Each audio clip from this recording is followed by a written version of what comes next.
Good morning, everybody, and welcome to this episode of Turning Towards Life. This is Lizzie and Justin, as usual, on a Sunday morning. It's just after 9 o'clock, and we are here to bring to you this conversation about this wonderful poem that Justin has chosen by Rosemary Watola Trauma.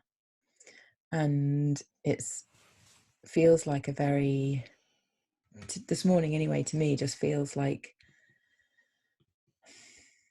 a very ordinary day. Like everything is still somehow. And maybe it's something to do with the fact that where I am anyway, there's literally no wind and it's completely still. And I'm just feeling very attuned to the nothingness somehow, to the ordinariness, to the just simply being here.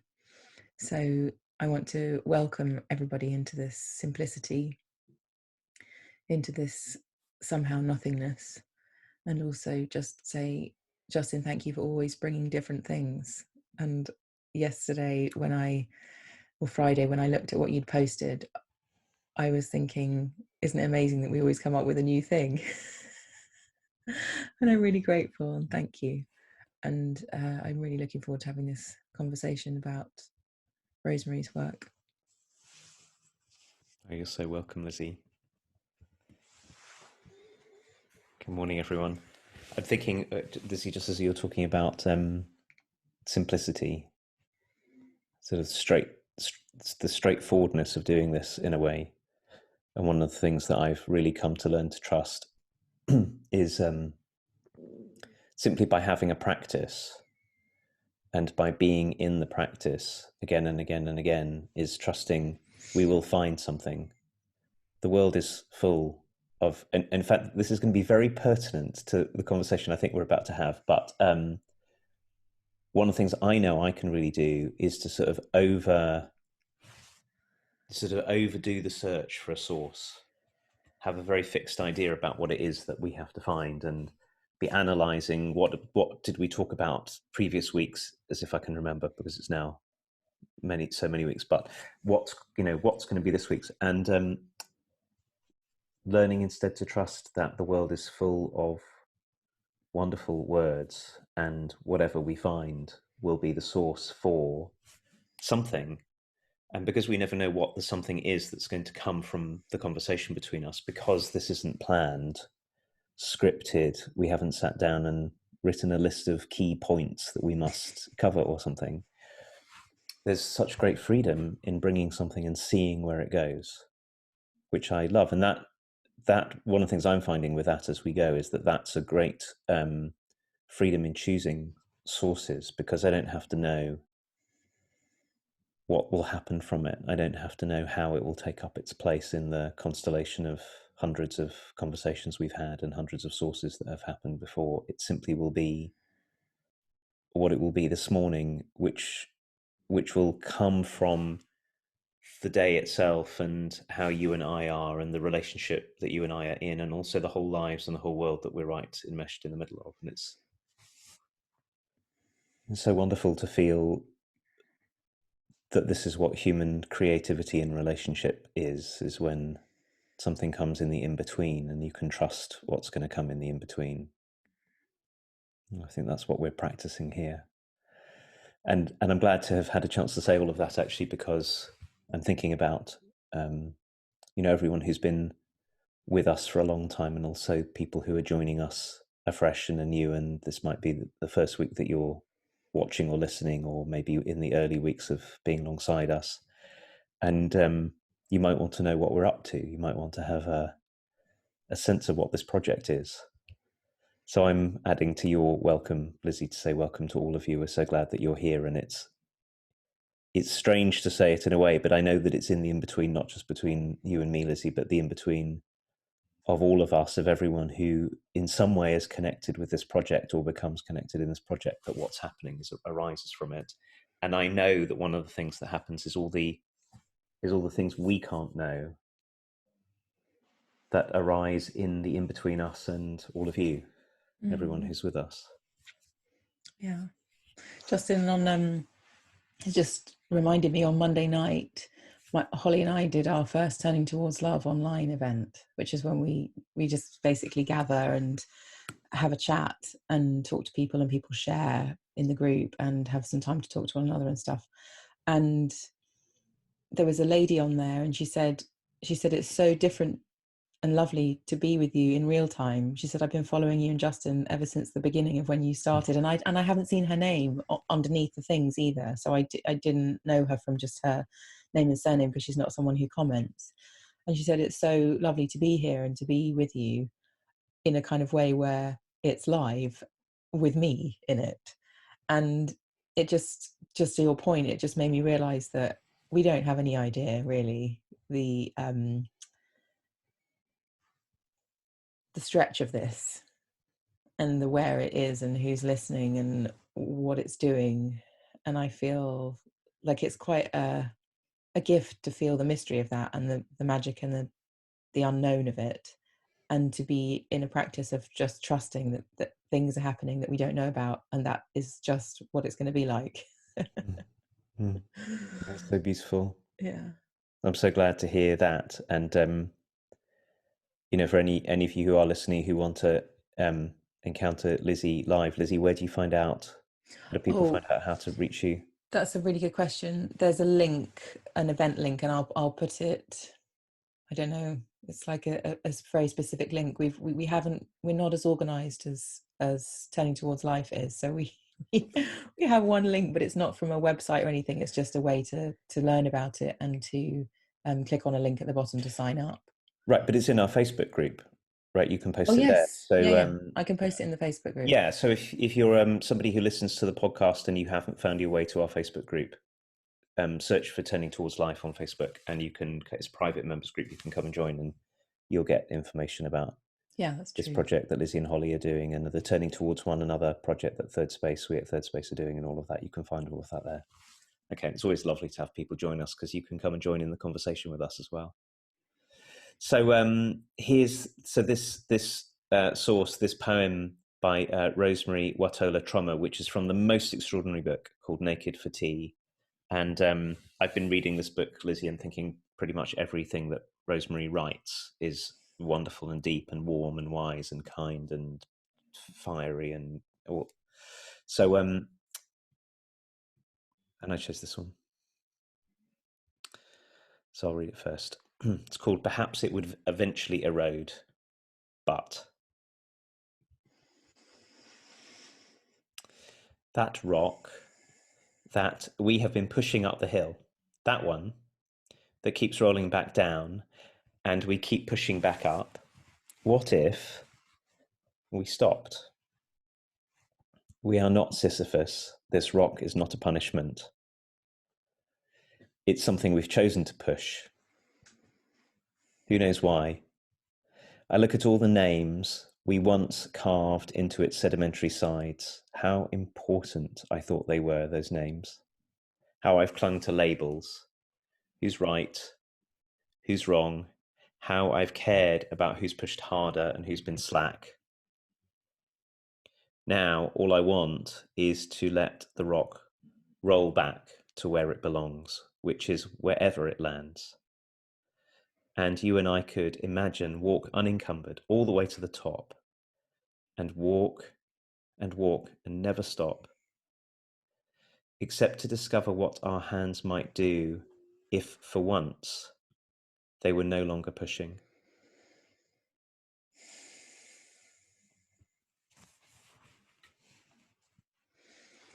Perhaps it would eventually erode, but that rock that we have been pushing up the hill, that one that keeps rolling back down and we keep pushing back up, what if we stopped? We are not Sisyphus. This rock is not a punishment.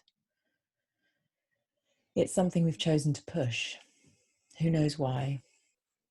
I look at all the names we once carved into its sedimentary sides. How important I thought they were, those names. How I've clung to labels, who's right, who's wrong. How I've cared about who's pushed harder and who's been slack. Now all I want is to let the rock roll back to where it belongs, which is wherever it lands. and you and I could imagine walk unencumbered all the way to the top and walk and never stop, except to discover what our hands might do if for once they were no longer pushing. It's such a beautiful poem, and it's like what I could feel as you're reading, Lizzie, is and as I was reading, but even more when you were reading, such relief and joy at who we might be. And I think I think I was drawn to this poem partly because I recognize that the inner pushing for me, this is even before you get to outer, like anybody seeing me pushing my way through my life. The sense of inner pushing has been so strong for me for such a large part of my life, and still is in so many ways. If I don't have reminders like Rosemary's words or people around me to remind me, and I know it first because my whole body tenses up. I can look completely calm and settled to anyone else, unless I suppose somebody knows me really, really well. But inside, I'm like braced, like something has to happen and I have to make it happen.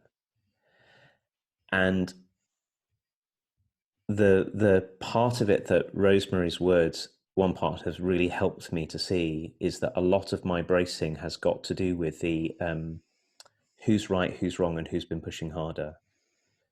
So it's not sort of a sense, it's not clear to me that my sense of having to push and having to effort is because I can see that there's something that needs doing, like there's something right here that's unattended to and I better get to it. Very often it's because of a sort of an inner assessment that I'm not trying hard enough, I'm not being attentive enough, I'm not being caring enough, I'm not being thoughtful enough, I'm not being responsible enough. And all of that not enough, of course, the sense that something very, very big is missing all the time, and mostly missing about me relative to other people or relative to what one is meant to do in the situation. That sense is what gets me into this push. And I'm wanting to say it in this way because I know that for some people, I know people whose way of pushing is a very sort of obvious outer pushing into the world. You can just see, people I love who are always in a something needs to be done. I'm the one who has to do it. I'm on it. All of that, and never feeling complete.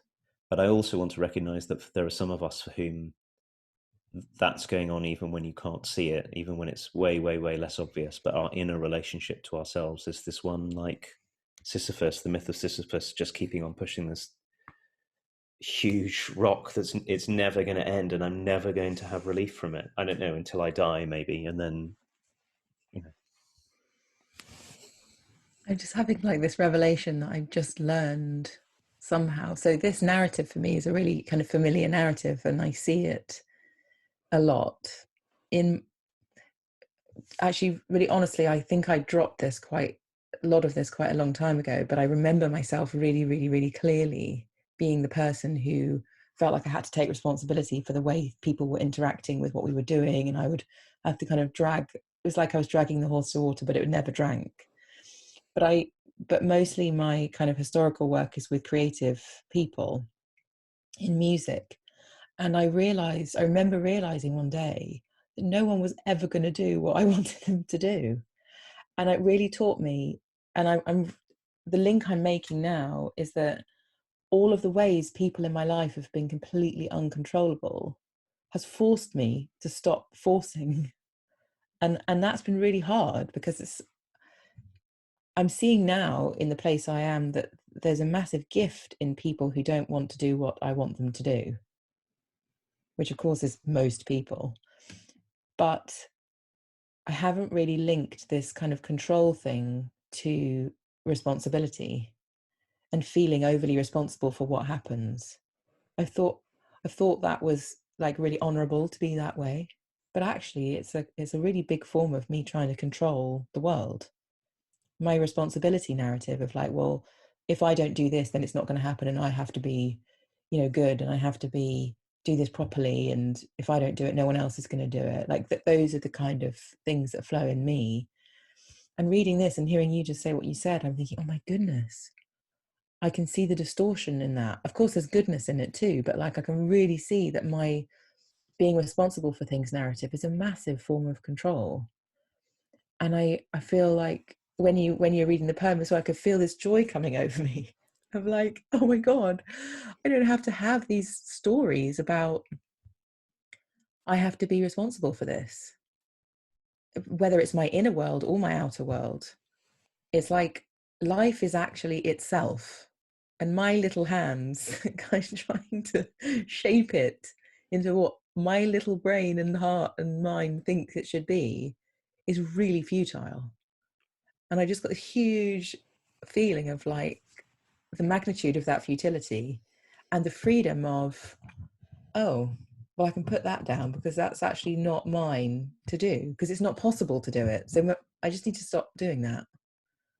And it just feels like a real revelation to feel the relationship between my good intention of being responsible and how much suffering that creates, and how I don't have to do that. I don't have to hold this boulder and keep pushing it back up when it feels like kind of herding cats is such a kind of a waste of energy. And actually I'm not the ruler of the cats, and the cats are going to just do what they want to do, and I'm going to see them and think they're beautiful and maybe stroke them, but like the cat's not going to, none of the cats are going to just do what I say because I want them to do it. That's not a big enough reason for anyone to do anything. So lovely sharing in the relief and the joy of this feeling. And yeah, I'm really struck by what you're saying, that one way this happens, maybe the way that this happens, that we get into pushing something. Love this line where Rosemary says, "This rock isn't a punishment; it's something we've chosen to push. Who knows why?" Well, why is I think that's seems true to me, Lizzie. Why? Often because of some really good intention that we have. Like I Mm. can see that it would help if somebody took, if people were responsible for things. I could see it would help if, all of that. I could see that love is called for here, or discipline is called for here, or courage is called, whatever it is. But then we get into, and now it's my job to make it so, and to be absolutely certain that it's so. And so the our attempts to control the world, to control that which we can't control, is why it's like Sisyphus, who was punished to push the rock forever to the top of the mountain, and it could never be completed because we've set ourselves up with an impossible, unfinishable task. But until we get that that's what we're doing, until I get that, like you said, so I could feel the relief washing through me. Oh, there are all these people with different opinions, and you can't control them, and it might be a gift that they're different. And then it's this so beautifully, Rose has written this so beautifully. um, when you let the rock roll back to where it belongs, which is wherever it lands, and then we can walk to the top and never stop. But we might also discover what our hands might do for once if they were no longer pushing. And those lines are such a gift, because I think that when we're caught in this relationship with life where it feels obvious that we have to keep on pushing, and that if we didn't push all the time, even though I might not be thinking that I'm pushing, that sort of that feel of pushing everything to try and get it just the way it's meant to be. When we're caught in that and it seems really, really obvious, what also seems obvious is that if I stopped doing this, I would die, people would leave, the Yeah. world would be over, I'd be finished. When instead, it's very, very often true that it's the moment that we stop doing that things begin. that we find that our love and our creativity can come through, or our grief or our tenderness or our, all of that suddenly becomes available once we give up trying to keep everything in line. And this is really present for me, Lizzie, because I know as you and I navigate the work that we do together, and as we navigate the work we do together with a wider community of people around us, how tempting it is can be for any of us to get into that feeling of we have to get a grip here, which is the same feeling. I think that knowing what the bodily feeling of it is really helps. What does it feel like when I'm pushing this way, when I'm trying to control? How do I know? Because it's so convincing. Yeah. And in a way, the more we get gripped by it, the more convinced we get that something's wrong and therefore I need to do something about it, instead of the move which we're practicing here. Actually, it is a thing. I'm going to just feel proud of us for a moment. It is a thing to put out alive something, you and I, and have some constraints for it, like half an hour every Sunday, and not try to control it, not try to make it, arranged, planned. Well, I think that what we're doing here is practicing to discover what our hands might do if they were no longer pushing. Yes. But I want to just really recognize how human, how ordinary, and how incredibly convincing this feeling of I'm pushing, so now I better carry on.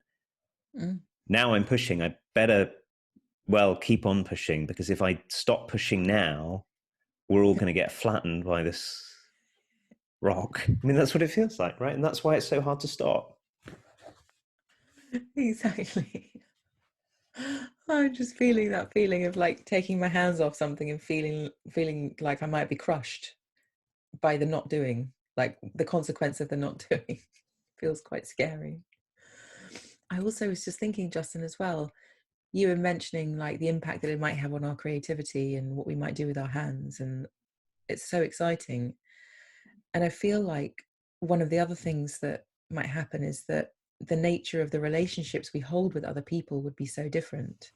So if I'm trying to push you to do things, chances are I'm not respecting your humanity, what struggles you're in, who you really are. All I'm doing is focusing on holding this thing up. So I can't actually relate to you very well because I'm just concentrating on holding this rock up. And it just occurred to me that the more we allow ourselves to let the rock fall, the more human we become, and the more human others become to us. And then we realize, and this is kind of, I think, one of the ways we speak about development too, Justin, is that once I become more human and people become more human to me, that's actually how things get done. So that's how we move the world, is through the quality of our relationships, not through pushing everything and everyone to the version of the world that I want to happen. And it's kind of a paradox in there too, of like the harder I try, the more elusive it becomes. So the more I hold this rock, the more unwieldy this rock becomes. And actually, the more likely it is to come and crush me. And then it gets even more frightening and more frightening because the rock gets kind of bigger and bigger and it gathers moss as it goes and whatever.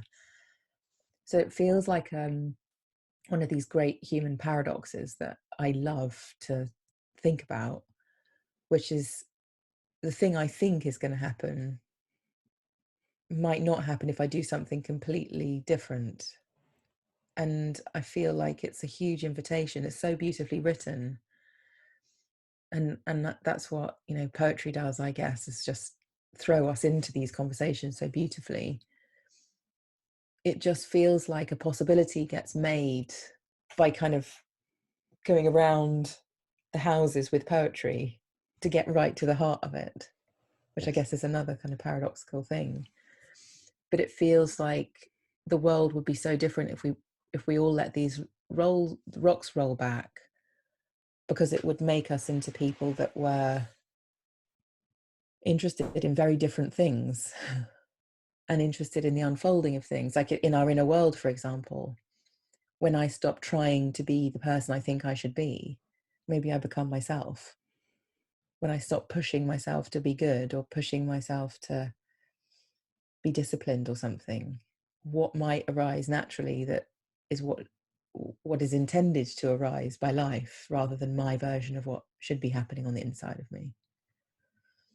I love what you're saying about poetry, and I'm thinking about a line, something David White says about poetry, which is it's language against which we don't have any defences. So this sense that it can throw us, come in around the side and get in front of us to show us something.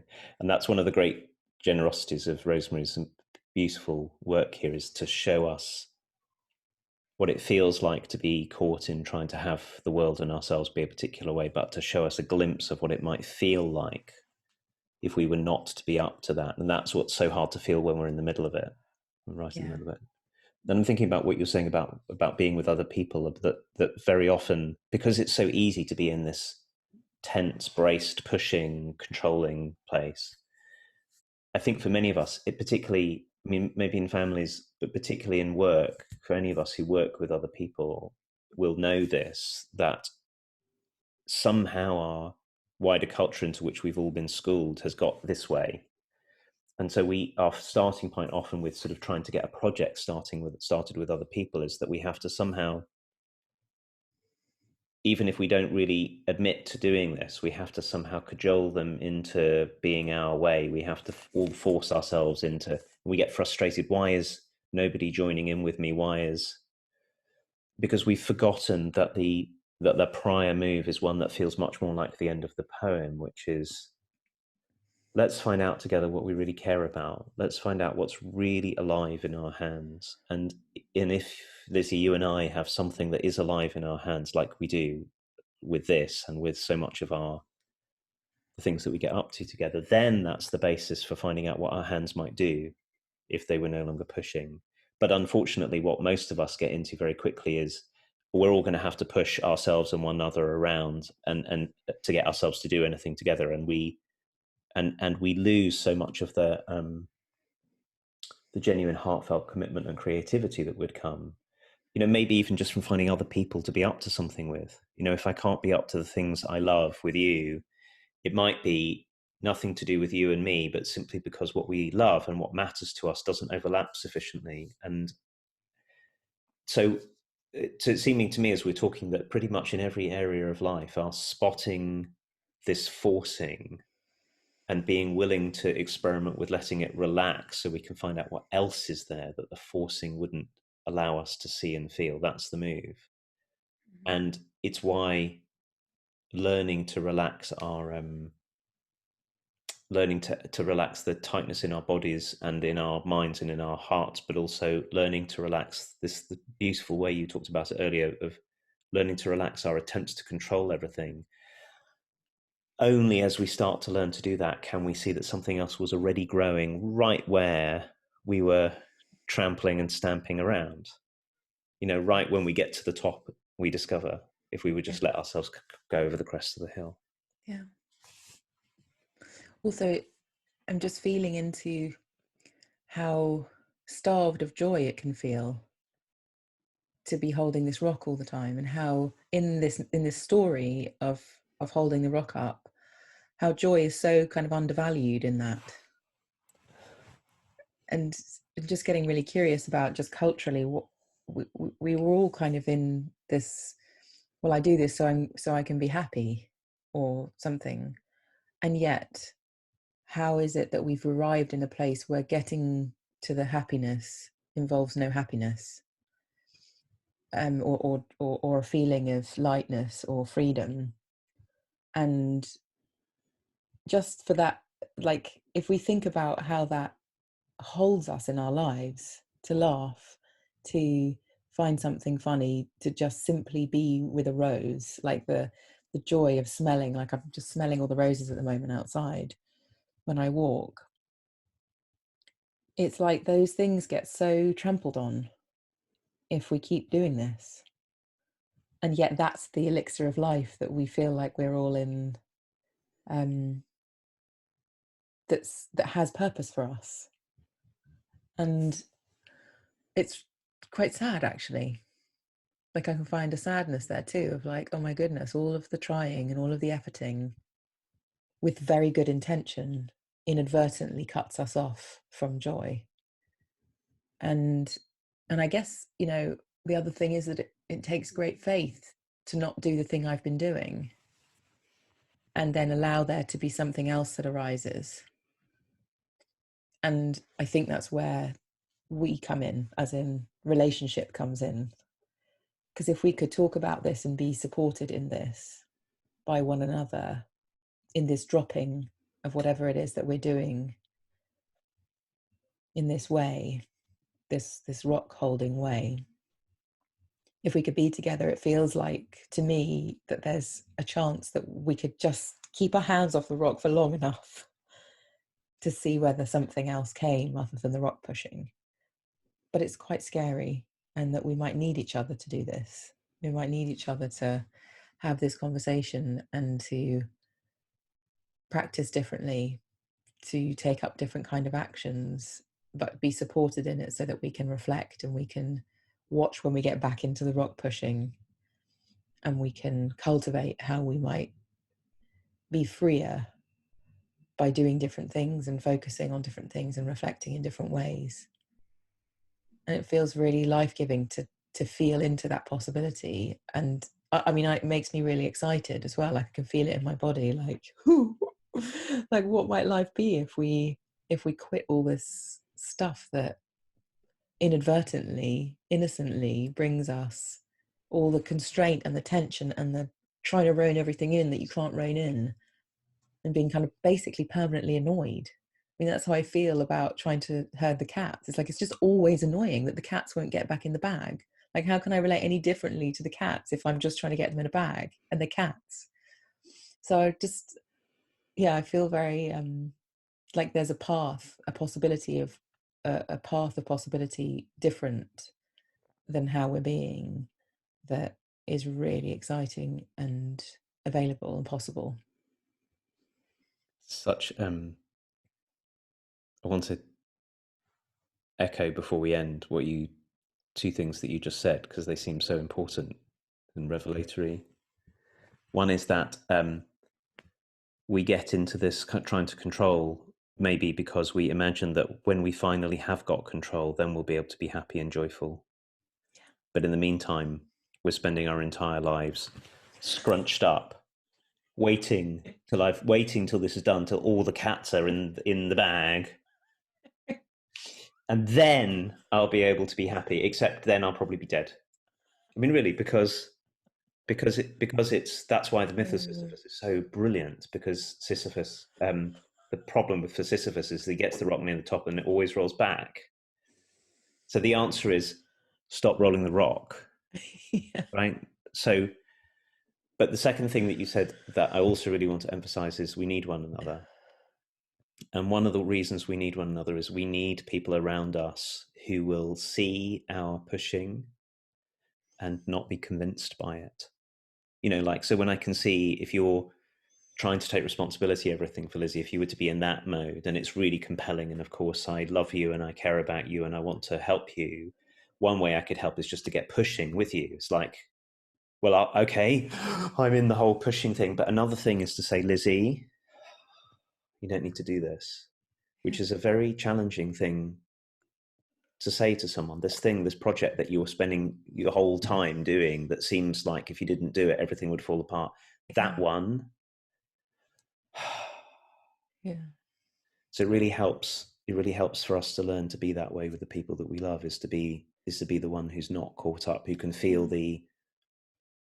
learn to feel the push and learn to relax ourselves enough that we're not swept up in the orbit, in the tailwinds of other people's pushing, and we can help them see how beautiful they are just as they are, and that how their goodness just as they are, and that their beauty and their goodness would still be here if they stopped pushing. In fact, it would be here in a deeply wider, more expansive way. That move to be seen in that way by someone else is the one that most of us don't get.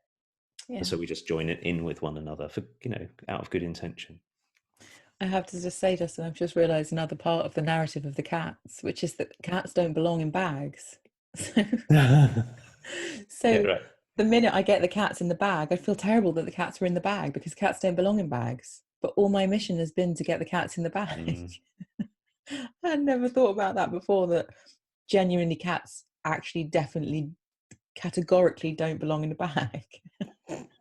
That's brilliant. And Yeah. imagine how like crestfallen I would feel if I'm like, right, I've done what I set out to do. The cats are in the bag. Oh, the cats are in the bag. Right. That's so brilliant. Cats don't live in bags. But here's the other thing, just to pick up Rosemary's poem. Really big, round, rolly rocks don't belong at the top of hills either. Where they belong is at the bottom, and they're going to find their way to the bottom eventually, no Yes. matter how much we push it. Yeah. So let's Yeah. let the rocks that live at the bottom be at the bottom, and let's let the cats run around and And stop we, trying to. and we either get crushed by that massive rock or we just get out of the way, frankly. Yeah, right. And we don't get killed by the rock. Yeah. Oh God, that's so Ah, revelatory. And also, just one more thing, Justin. Sorry. yes. Yeah. I remember somebody saying to me once, and it's becoming really alive for me now, is when you try and control something, you kill it. Mm, And like, that's what I'd be doing to the cats. It was like, mm, they'll die in a bag. Like, they deserve to be like leaping up on the walls and swiping things and yeah. whatever else they do. And so I don't want to be a person that kills things. Yeah.